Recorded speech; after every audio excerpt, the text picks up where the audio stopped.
It is important to remember that the attitude of the training initiate or teacher is one of complete detachment and impersonality.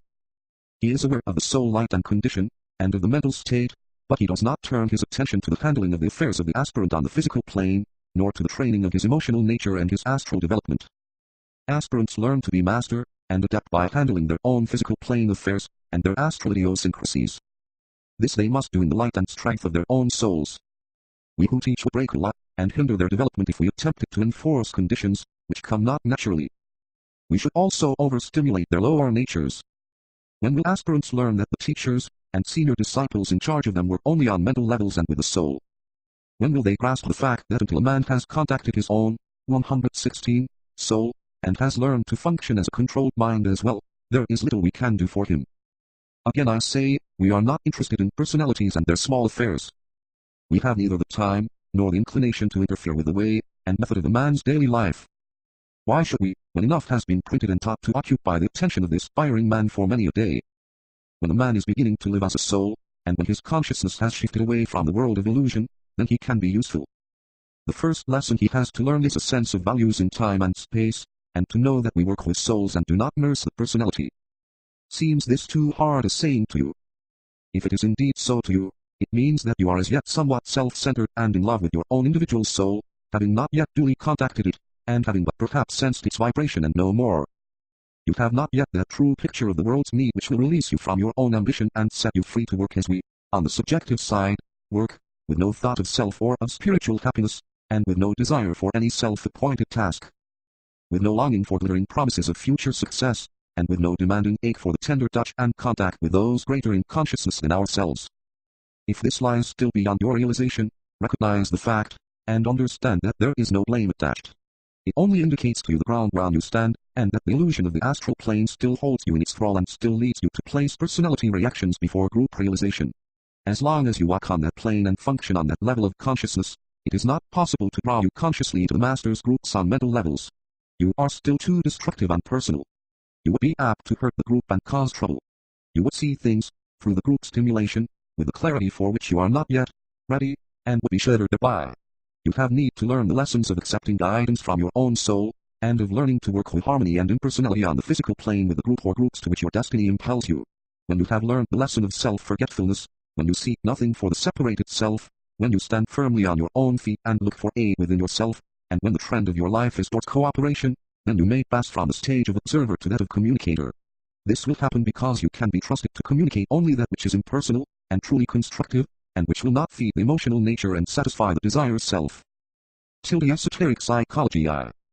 In every triplicity, there are three major qualities manifesting or three basic energies seeking expression and influence. As he manifests in time and space, man discovers this to be true, and to constitute a law in nature, and it might be said, that the task of the disciple is to become consciously aware, like a detached onlooking observer, of these energies and their expressing qualities as they function within himself. This he does upon the path of probation, the path of discipleship and the path of initiation. He has to become aware of 1. The threefold energy which is the personality, and of which the vital body is the synthetic expression. 2. The threefold soul of which the egoic lotus is the expression. 3. The triple monad of which a great diffusion in time and space in three streams of creative energy is the expression. This last definition is somewhat meaningless to the uninitiate, but must suffice. There is a manifesting aspect in all these triplicities which is the result of, and conditioned by, the interplay of the three forces. It is their full expression, and the result of their successful activity. 1. In the personality, it is the physical body. 2. In the soul, it is the unfolded central bud within the egoic lotus. 3. In the monad, it is the sound which geometrically forces itself into the vision of the beholder, a deeply esoteric mode of symbolizing that which cannot be expressed or reduced to the tangibility of form. If students will bring this idea to the study and understanding of the astrological triangles and will refuse to lose sight of the related triple energies, they will greatly simplify their studies. The microcosm, when known, holds ever the clue to the macrocosm. The macrocosm eternally reflects itself in man, the microcosm, and hence man has within himself the possibility and the potentiality of total comprehension. Therefore, in all the many triplicities which we shall study, we shall find correspondences to the monad, the soul and the personality in man. We shall find one line of the triangle embodying determining and dominating force and two lines which, during a particular cycle, are conditioned by it. For instance, You have an interesting illustration of this in the nature of fire, esoterically understood, in its triple expression in time and space during a cycle of manifestation, for, as you know, the ageless wisdom teaches that there is 1. Electric fire, will, monad, initiatory fire. 2. Solar fire, love wisdom, soul, qualificatory fire. 3. Fire by friction, activity, personality, purificatory fire. Intellectual. I point out this triplicity, as it is one, which is familiar to you and at the same time constitutes a good illustration of the basic law. Tilde esoteric astrology, Introductory remarks. Next comes what we have called the stage of direction. The soul or the integrated personality is in command, or, on the higher turn of the spiral, the monad is in command, and the personality is simply then the agent of spirit. Through the two triangles or through both of them working synchronously, the centers up the spine, 5 in all, are brought under rhythmic control. Energy is directed into them or through them. They are steadily brought into a beauty of organization which has been described as a life of flame with God. It is a life of spiritual application and service wherein the higher triangle is the most potent. The following 3 statements sum up the story of the eventual release of the disciple from the great illusion. First, as the soul, working through the higher triangle, becomes the directing agent, illusion is dispelled. The mind becomes illumined. Second, as the personality, under the growing influence of the soul, works through the second triangle, glamour is dissipated. The control of the astral nature is broken. Third, as the disciple, working as the soul and as an integrated personality, assumes direction of his life expression, Maya or the world of etheric energies becomes revitalized, and only those forces and energies are employed which serve the need of the disciple or initiate as he fulfills divine intent. You will note that this is all embodied and brought about in the sevenfold work described above. This can be summarized as follows. 1. The disciple discovers the focus of his identification. 2. He ascertains the nature of the forces he is in the habit of using, and which perpetually seem to swing him into action. He becomes aware of the strength and frequency of this force expression. 4. All this is carried forward as the mental observer. He becomes conscious of the quality of the forces employed, their relation or their astrological significance. This is a sentient, feeling activity and is not so basically mental as the previous 3 stages. 5. He identifies the centers in the etheric body, and becomes aware of their individual existence as force agents. 6. The 2 triangles of vision and direction, in the head reach a stage of organization and become a active and functioning mechanisms. B. Related and functioning, as one expressive instrument. This is an objective and subjective activity. 7. The galvanizing of the physical body into activity through the medium of the directing agencies in the head, and through the centers up the spine. Tilde glamour, a world problem, force distribution and manipulation upon the etheric plane. Today, as humanity awaits the revelation which will embody the thoughts, and dreams and constructive goal of the new age, the demand comes for the first time from a large group of intuitively inclined people. I said not intuitives, brother of old. This group is now so large and its focus is now so real and its demand so loud that it is succeeding in focusing the massed intent of the people. Therefore, whatever revelation may emerge in the immediate future will be better, protected by the spirit of understanding, than any previous one. This is the significance of the words of the New Testament, every eye shall see him. Humanity as a whole will recognize the revealing one.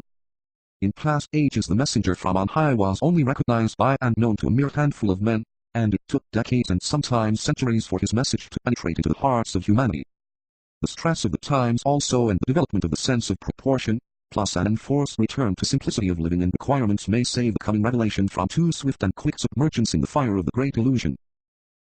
It will be apparent to you from the above that the mode of handling world affairs, states of consciousness and conditions in the 3 worlds is one in which the disciple and initiate work from above downwards. The method is in reality a repetition of the involutionary arc in which, like the Creator, from a vantage point of exterior direction, energy, force and forces are directed into the world of phenomena and produce definite effects upon the substance of the 3 planes. This is a point which should be most carefully remembered. And it is for this reason that the technique of the presence must always be employed, prior to all other techniques. It establishes contact with the directing spiritual agent, and enables the disciple to assume the attitude of the detached observer, and an agent of the plan. When this technique is correctly followed, it brings the intuition into play, and the world of meaning, lying behind the world of phenomena, stands revealed, thereby dispelling illusion. Truth, as it is seen and known. Forms in the outer world of phenomena, outer from the angle of the soul, and therefore encompassing the 3 worlds of our familiar daily living, are seen to be but symbols of an inward and spiritual reality.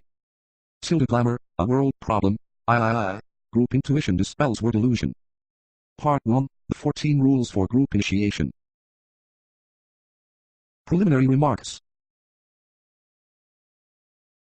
It might be here of value, my brothers, if I again lay emphasis upon the fact that the formless world is only entered when the aspirant has acquired somewhat the capacity to center himself on the abstract levels of the mental plane. This involves necessarily certain developments within the aspirant's own nature. The demanded contact would otherwise be impossible. What is needed is self-exertion, the resultant developments of which might be touched upon, as follows. I. The repolarization of the entire lower man. A constant and unfailing attempt to center the consciousness within the head. From this central position the real man, the directing agency will direct and guide all his members, imposing upon the lunar lords of the physical body a new rhythm and habit of response. Two factors are of value and helpful in the production of the necessary polarization. The reiterated appreciation of the words, I am the self am I, the habit of early morning meditation when the thinker centers himself in the point of control, and starts upon his day's experience, and contacts with the realization that he is only the observer, perceiver and actor. A close consideration throughout the day, as to the use and misuse of energy. A close study of the needed transmutation of astral and emotional energy into love, the energy of love. The development of the faculty of mind control.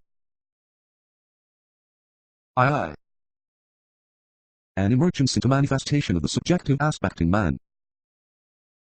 A realignment of the lower sheaths so that the contact with the real man, the thinker, the solar angel, on the higher levels of the mental plane may become complete and continuous. IV. A series of tests leading to initiation. The rays and the initiations, Part I, preliminary remarks.